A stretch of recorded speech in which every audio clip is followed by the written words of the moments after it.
Bienvenida o bienvenido. Hoy vamos a explorar a fondo, bueno, los acontecimientos que llevaron a este anuncio reciente de alto el fuego en Gaza y también a la liberación de los rehenes israelíes.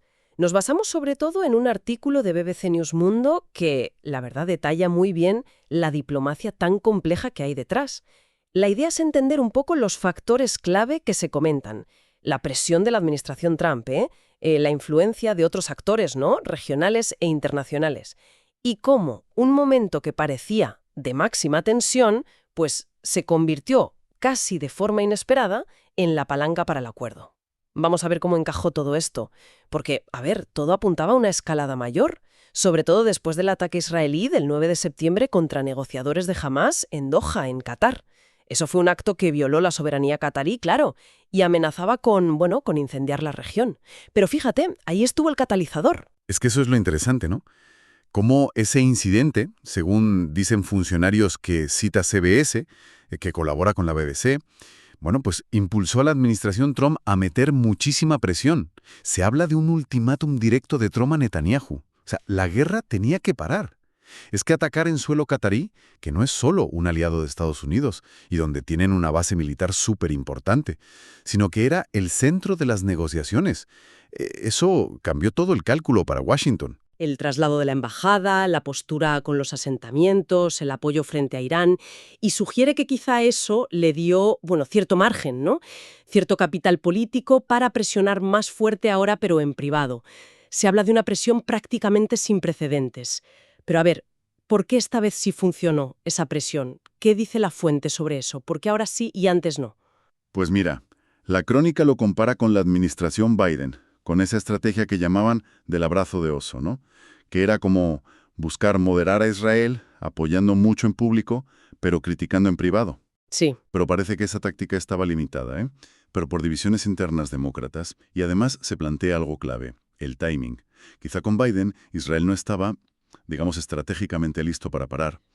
Pero ahora, 8 meses después de empezar el segundo mandato de Trump, según la cronología del artículo, pues con Irán y Hezbollah más debilitados y Gaza devastada, pues a lo mejor los objetivos estratégicos israelíes ya se veían como, bastante cumplidos. Y eso abrió una ventana que antes no existía, ¿sabes? Entiendo. Y hay otro aspecto fascinante que subraya el artículo. La presión no vino solo de Washington. Eso es importante. Se destaca mucho la influencia conjunta de Europa y de países árabes.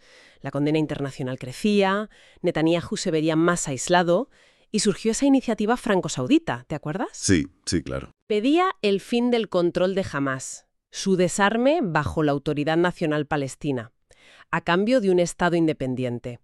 Incluso Reino Unido y Francia llegaron a hablar de reconocer a Palestina, o sea que había movimiento. Justamente. Trump de repente se encontró con un frente euroárabe bastante unido en esto. Y según el análisis de la fuente que hizo, pues optó por alinearse con sus amigos del Golfo. De hecho, visitó sus capitales a principios de año y, ojo, que no pasó por Israel en ese viaje. Y escuchó lo que pedían, que se acabara la guerra. Vale. Y el plan final de Trump, ese de 20 puntos que firmó Netanyahu después de disculparse formalmente con Qatar por el ataque, por cierto, pues ese plan recogía elementos de la propuesta franco-saudita. Incluía una referencia, aunque un poco vaga, a la estatalidad palestina. Parece que las relaciones que Trump ya tenía con líderes del mundo musulmán fueron clave para lograr ese consenso y, para ayudar a convencer a Hamás. Y el resultado concreto, lo tangible, es el acuerdo. Hamás libera a todos los rehenes que quedaban del 7 de octubre a cambio de que Israel libere a más de 1000 prisioneros palestinos y haga una retirada parcial de Gaza. Hombre, es un paso importante después de una guerra que, según la fuente, ha costado más de 67.000 vidas palestinas. Una barbaridad. Y una destrucción enorme. Y todo esto conseguido, como dice el artículo, con el estilo, poco ortodoxo de Trump. Entonces, si intentamos resumir un poco lo que nos cuenta la fuente, vemos como una especie de tormenta perfecta, ¿no?, en la diplomacia. Por un lado, la relación personal Trump-Netanyahu, que se activa por un error crítico como el ataque en Doha. Sí. Por otro, una presión de EU muy directa, muy intensa. Luego, una visión compartida y la influencia conjunta de actores europeos y árabes importantes.